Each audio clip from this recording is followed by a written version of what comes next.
How do you stop being broke all the time? I used to be really bad with my finances. I would make terrible decisions. I would make these decisions that I would always come to regret at some point in the future. And I had to change something about how I managed my finances in order to stop being broke. And in this video, I want to explain to you what exactly I did. Let's get started. The main thing that I did here was I decreased my expenses, I increased my income, and I saved the difference. I put the rest of it into some kind of investment. In the past, this was index funds. At one point, I was buying REITs. Before I started doing all this, I was trying to gamble and I was trying to make get rich quick decisions that always ended up with me not getting rich quick. And it was very obvious when you looked at my finances. I was in something like $40,000 worth of debt. I had student loans, I had credit card debts, I had dental debt. I got Invisalign and I had to pay for that. All of this debt was extremely stressful. I was in debt for at least 4 years. And the reason why I was in debt for so long is because I kept spending in a really stupid way. I would get money and I would put it towards the things that I wanted. I would put it towards the things that I didn't really need, but I told myself that I needed them. So, for example, I told myself that I need to eat. So I would go get takeout every single day. Let's say I was at school, I would go to the food court in the mall that was nearby and I'd eat my meals at the mall and it would cost me way more than if I just took a sandwich or some kind of food from home. And I would have felt a lot better with my decisions because I would know that I wouldn't be constantly stressed about money. The biggest problem here was that I had a credit card and I would max it out and I wouldn't really care about the interest that I was paying because I didn't understand finance. I didn't understand that 20% interest per year is absolutely terrible and the investments that you typically buy will probably give you something like a 10 to 12% return at most. So anybody who's buying consumption items with their credit card and then not paying it off at the end of the month is kind of screwing themselves over because not only does that thing cost you in the moment, but it keeps costing you over the long term because credit cards are designed to keep you in debt. I want to show you the way that I was thinking in the past. So let's say, for example, I wasn't making $10,000 a month. I was probably making like $2,000 a month while I was a student, and I would pay maybe 15% taxes on that. I would get about 1,700 after tax. This was on top of all of the money that I got from, let's say, student loans, where I would use that money to pay for my education. But then this was money that I was spending on whatever else I wanted to spend it on. So let's say, for example, if I claimed that I needed to eat food every day, I needed to buy textbooks, I would spend money on Amazon, just random BS that I didn't really need. All of my money would go towards what I thought were my needs. I claimed that they were my needs because I thought that I needed them to survive, and I can't survive without them. So let's say $1,700 goes directly into my needs. And then on top of that, I was spending more money on things that I wanted. So let's say I'd see something cool on Amazon or I'd see something cool on some kind of video, a YouTube video or whatever. I would buy whatever it was. So let's say I was spending 500 extra on top of the 1,700 that I was earning, 500 extra every single month. So how would I have saved? Every single month, I'm putting myself deeper and deeper into this hole where I'm compounding in the negative. I'm growing my negative balances for my net worth. Your net worth is your assets minus your liabilities. I had no assets because I was young. I didn't understand personal finance. I wasn't buying assets. I made terrible decisions when I was younger, but I was digging myself deeper and deeper into this hole because I didn't put anything towards my savings. In this exact case, let's say, for example, if I cut down just a little bit and I made my needs, let's say $1,500, and then I didn't buy anything that I wanted, I would still have $200 a month to save. And as a student, $200 a month, if you save that for a very long time, you're going to do extremely well with your finances. But like I said, I was overspending. I was making terrible mistakes with how I spent my money. I was spending it on things that I didn't need. I was making these decisions because I thought, who cares about delaying gratification and who cares about 30, 40, 50 years into the future? Who even cares about 10 years into the future? Because that's so far away. You have to understand that at some point, you're not going to be able to reverse your decisions. If you're in your 20s, 30s, 40s, okay, maybe you have a lot of time. Once you get into your 50s and 60s, almost becomes too late for some people. Over time, I've completely changed how I handle my finances. I've completely changed how I spend my money. I've learned how to cook. One of the greatest things about learning how to cook is that it's actually very fun. It's a stress reliever. And one of the best parts of learning how to cook is that now I think twice before I go to spend money at a restaurant. I don't really care to go to restaurants. I'd rather make a meal at home because I know that I'm a way better cook than most of the people who are cooking at restaurants. So now I spend a lot less on takeout. I've cut down my expenses on, let's say, Amazon. I've started to use this one rule that I have called the 7-day rule, where if you want to buy something, wait 7 days before you buy it. Just put it in your cart. And then when you come back to your cart, maybe a week, 2 weeks later, you're going to forget why you even wanted it in the first place and you're going to remove it from your cart. Cooking my own meals and not getting takeout, and then not buying random things that I see on TV or I see on social media, not buying those things on impulse really helped to cut down my expenses, and it allowed me to build a foundation with assets. In the past, I owned index funds, and in 2023, I converted all of my index funds into Bitcoin, which was one of the best decisions that I ever made because I think that my Bitcoin is probably going to outperform my entire life's earnings within the next decade or so. One of the things that I'm a really big proponent of is cutting down your expenses even a little bit. If you can cut down your expenses and you can put that money that you save into Bitcoin, you're going to notice that your portfolio, your savings, all of the money that you put away is growing very, very quickly. So if I were to cut down my expenses and I find a way to save $200 per month after just a few years, I'm going to have over $50,000 saved. And most people don't have $50,000. So if you can put away $200 a month into Bitcoin, you're going to see that the growth of that Bitcoin is going to accelerate over time. And even if you just hold on to the Bitcoin that you've accumulated after some point, you're going to see that that Bitcoin alone is going to grow and grow until it's worth significantly more than whatever you put into it. So let's say in this example, for the next few years, you keep buying $200 worth of Bitcoin. In 2033, you'll have 6.172 million Satoshis. And then at that point, let's say you just stop. You can't put money away into Bitcoin. You just have this stash and you just leave it. You just let it grow on its own. Let's say the price goes to $964,000 per Bitcoin at that point. So 964, 354.19. And you have 6.172 million Satoshis, 6172000. And then let's say at that point you stop buying Bitcoin completely. These are scenarios that you can run for yourself. That's why I'm doing this. So if you stop buying Bitcoin at that point and you just hold on to what you have, keep in mind that this is after you saved and you delayed gratification for a little while. After a few years, let's say you can't buy any more Bitcoin. After a few years, your stash of a Bitcoin is going to be worth $354,000. That's in 2041. In 2045, so 20 years from today, that stash where you just put away $200 a month, that's not that much money. $200 per month for 8 years.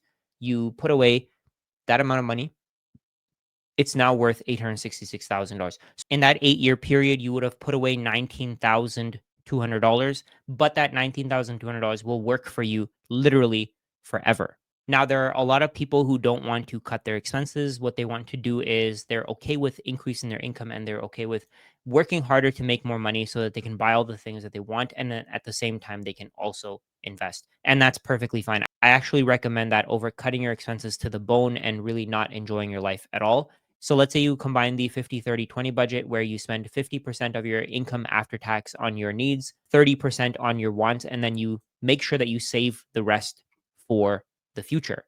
And then you combine that with increasing your income. What you could do is you could spend like the 50-30-20 budget, but then you could save the additional amount that you would earn. So let's say if you increase your income by $400 per month, you can now have an extra $280 going into your investments, meaning that you've doubled your investment. One of the things that most people really underestimate is the impact of saving a little bit more. If you can cut your expenses just a little bit, or you can work an extra hour, you can do some overtime, the impact of that over the long term is going to be massive, especially if you save in Bitcoin. So let's say instead of buying $200 worth of Bitcoin per month, where in 2035 you'll have 6.6 million Satoshis, you start buying $400 worth of Bitcoin per month. You're going to see a massive difference in the amount of Satoshis you have because the amount of Bitcoin that you're buying up front is significantly more. If you can increase your income slightly today and you can invest a little bit more, you don't have to do that forever. You don't have to keep working overtime forever.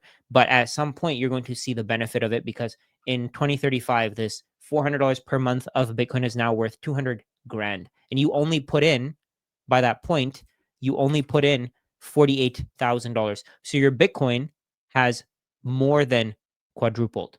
Again, most people underestimate the importance of consistency here. If you can keep buying a certain amount of Bitcoin every single month and then not dip into it, you're going to see that Bitcoin, whatever Bitcoin you have, is going to add up very, very quickly. And at some point, you're not going to have to worry about dealing with your finances anymore. You're not going to have to worry about having to pay your next bill.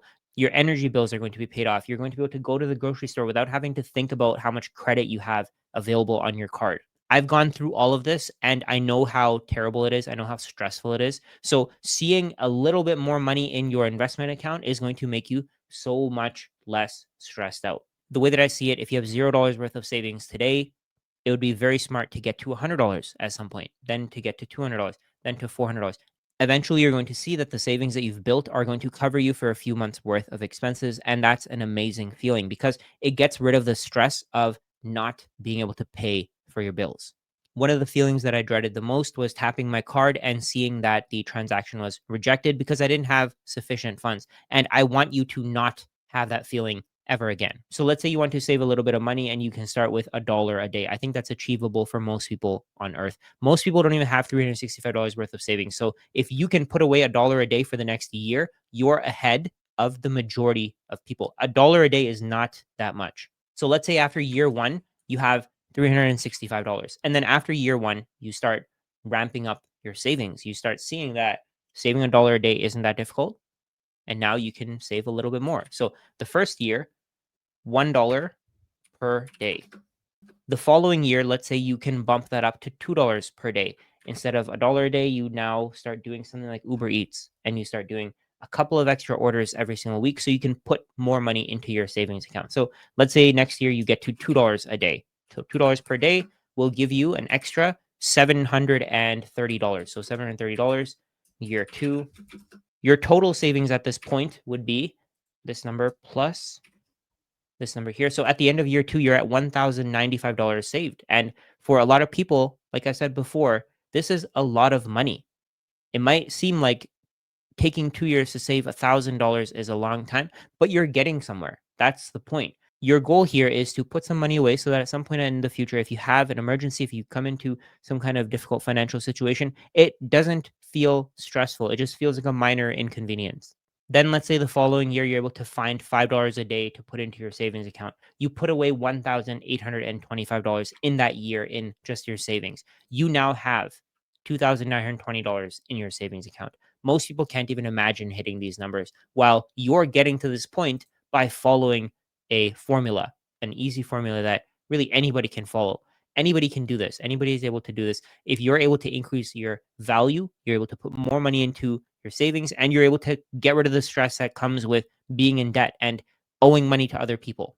And keep in mind that I know that most people can't keep saving and they can't keep increasing their savings every single year. So let's say in year four, you don't save anything. You have a terrible year. You still have $2,920 saved. But if you put this money in Bitcoin in year four, even if you put nothing into it, you're going to see the value of your savings grow. Then let's say in year five, you're able to save $1,500. You have a good year. You're able to put away significantly more than, again, the majority of people can. You now have $4,420 saved. And then let's say year six, you have a really great year. You're able to save $10,000 in that year. That's $27 a day. So $10,000.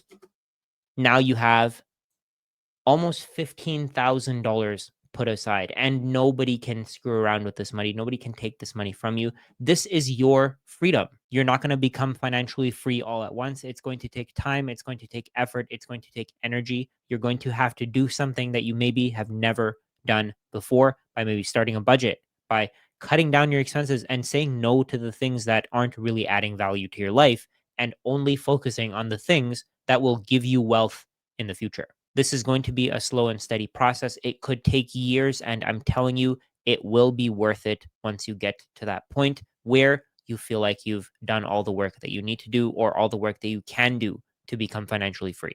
And now I want to show you the power of recurring buys. So what recurring buys is you're going to be buying a certain amount of Bitcoin no matter what, every period, every day, every week, every month, however you do it. You're going to buy a certain amount of Bitcoin and you're going to just let that grow over time. You're just going to let that grow. So you can see here, if you did this over the last 4 years, you bought $1 worth of Bitcoin every day. If we hit submit, you can see here that you would have invested $1,462, but the value of your Bitcoin would be $4,491. You'd have 3.8 million Satoshis, and those Satoshis would be up 207%, even though you're buying at the highs, you're buying at the lows, you're buying no matter what. Now, let's say instead of $1 a day, you do $20 a week. You're going to see this number grow even more. It's going to be at $12,860, even though you only put in $4,180. The best thing here is that the longer you do this, the better the numbers are going to look. So if you started this 6 years ago, you would have 0.26 Bitcoin. You'd have put in $6,280. Your Bitcoin would be up 402%. The current value of that Bitcoin would be $31,575. Now, I know that maybe you can't do this today, but get yourself to a point where either you cut your expenses or you increase your income to get to this point where you can put away 10, 20, 30, $50 a week into Bitcoin. It's going to add up. You may not believe it today, but it will add up. At some point, you're going to see that the Bitcoin that you bought is worth significantly more than the amount of money that you put into it. And you're no longer stressed about your finances because at some point, you're going to have 31,000, 50,000, $100,000 is set aside growing on its own. And at some point, you're never going to have to buy more Bitcoin again because the Bitcoin that you have is going to grow on its own. And just for the fun of it, let's see what would happen if you started this 10 years ago. You started buying Bitcoin weekly. You started buying $20 worth of Bitcoin every week. Hit submit. You can see here, you would have put in $10,440. Your Bitcoin would be worth $472,000. This would probably put you in the top 1% of the world in terms of wealth because most people don't have $472,000. Most people don't even have close to that. You would have 4 Bitcoin. Think about that, 4 Bitcoin. The entire world's computing power that's being directed to Bitcoin today is earning 3.125 Bitcoin every 10 minutes. You would have more Bitcoin than the entire world earns from directing its power to the Bitcoin network. And again, this number would keep growing. I'm a strong believer that Bitcoin is going to a million. It's going to 10 million. It's going to 100 million. At some point, this Bitcoin that you would have bought over the last 10 years, $20 per week, will fund multiple generations of retirement or being work optional. So, how do you stop being broke? Make the right decisions. Get rid of the things that are extracting value from you. If you're getting a lot of takeout, think about it this way: you're paying somebody else to make your food for you. If you pay somebody else to make your food for you, you have less money for yourself. Make your own food, decrease the cost of eating. And then the second way that I mentioned here was cut down on the expenses of things that you don't need. Try to figure out ways to not spend money on garbage that isn't really helping your life. Spend as much money as you need to on personal growth. If you want to build a business, spend a lot of money on that if you want to, but don't spend money on things that have no return. If you go on Amazon and you just look for things to buy, you're wasting your money. Put that money into Bitcoin and you're going to see that the value that you put into Bitcoin is going to grow and grow until at some point you are financially free. And the third thing that I would suggest is try to find ways to increase your income. Do extra work, go deliver food if you have to, go do overtime, whatever you have to do. Create more value today so that you have more saved for the future because at some point your Bitcoin is going to buy your time back. It's not that difficult to stop being broke if you make the right decisions in your 20s and 30s. You're going to thank yourself in your 40s, 50s, 60s, 70s. Even if you just make the right decisions for a few years, you're going to see that those decisions are going to add up. Everything compounds. Every decision you make is going to give you some kind of result in the future. Just make sure that the decisions you make end up with you being happier. If you're interested in learning more about Bitcoin, you can join my Bitcoin Explained community. You can try it out for free. The link is in the description below. You can also book a one-on-one meeting with me if you want to talk about Bitcoin, if you want to talk about your personal finances, or really anything else. If you found value in this video, I would really appreciate it if you leave a thumbs up. It's free. It doesn't cost you anything, but it really helps my channel. So make the right decisions today. That'll help you in the future because at some point it's going to be too late for you to start saving. At some point, time is no longer going to be working to your advantage. And you don't want your biggest issue to be that you live too long, because if you live too long, you're not going to have the resources to pay for your lifestyle. So start making those decisions today, because the earlier you start, the bigger the reward will be in the future.